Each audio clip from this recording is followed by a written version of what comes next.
तो दोस्तों, कैसे हुई रुद्राक्ष की उत्पत्ति? कहा जाता है कि रुद्राक्ष की उत्पत्ति जो कि भगवान शिव जी के आंसुओं से हुई है। पद्म पुराण में भगवान वेदव्यास रुद्राक्ष के महत्व को बताते हुए कहते हैं कि जो भी मनुष्य रुद्राक्ष अपने माथे पर, अपने हृदय पर व अपनी बाह पर पहनता है तो वो भी भगवान शिव जी की तरह योगी बन जाता है। कहा जाता है वेद और पुराण के जितने भी मंत्र ऐसे रुद्राक्ष माला के साथ करते हैं तो उन्हें उसका पूरा लाभ मिलता है। और ऐसे काफ़ी सारे महत्व धर्मशास्त्र में रुद्राक्ष के बारे में बताए गए हैं। आखिर कैसे हुई रुद्राक्ष की उत्पत्ति, अब हम आपको कथा सुनाएंगे। बहुत खतरनाक त्रिपुर नाम का राक्षस था जिसने उस समय पूरी धरती पर बहुत ही ज़्यादा उत्पात मचा रखी थी। साथ ही देवताओं तक के साथ उसका बहुत दिनों तक भयंकर युद्ध हुआ। उस समय बहुत से सैनिक मारे गए और उसके बाद सारे देवता उस दानव से हार मान गए।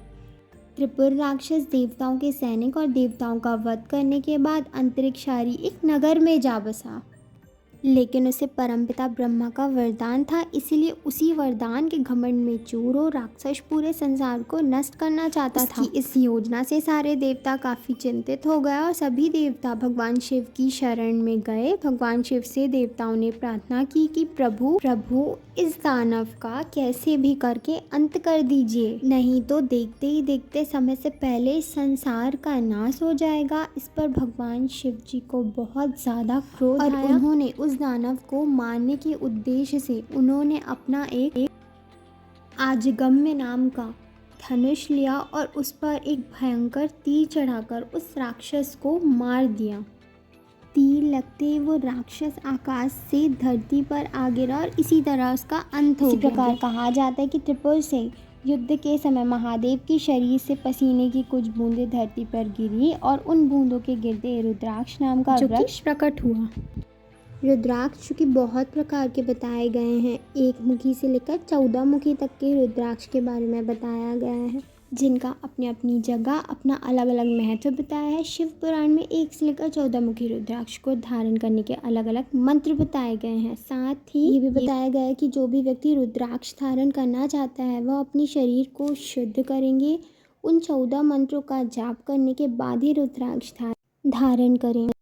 जो भी रुद्राक्ष धारण करता है उसे भूत प्रेत बुरी आत्माएं कोसों दूर रहती है। रुद्राक्ष को धारण करने से भगवान शिव जी के साथ साथ गणेश जी, जगदम्बा माँ, भगवान विष्णु जी की कृपा भी हम पर बनी रहती है।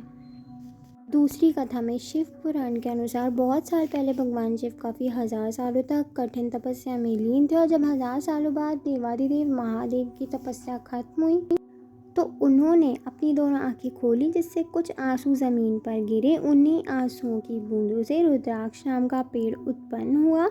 भगवान शिव रुद्राक्ष के बारे में माँ पार्वती जी को बता के कहते हैं कि बेर के फल के बराबर होता है, उसको धारण करने से हर तरह का सुख और सौभाग्य मिलता है। इसी प्रकार विद्वानों ने एक छोटे से रुद्राक्ष को बड़े का 10 गुना ज़्यादा फल देने वाला बताया गया है। इसी तरह की और स्टोरीज़ के लिए हमारे चैनल को सब्सक्राइब करें। Thank you so much.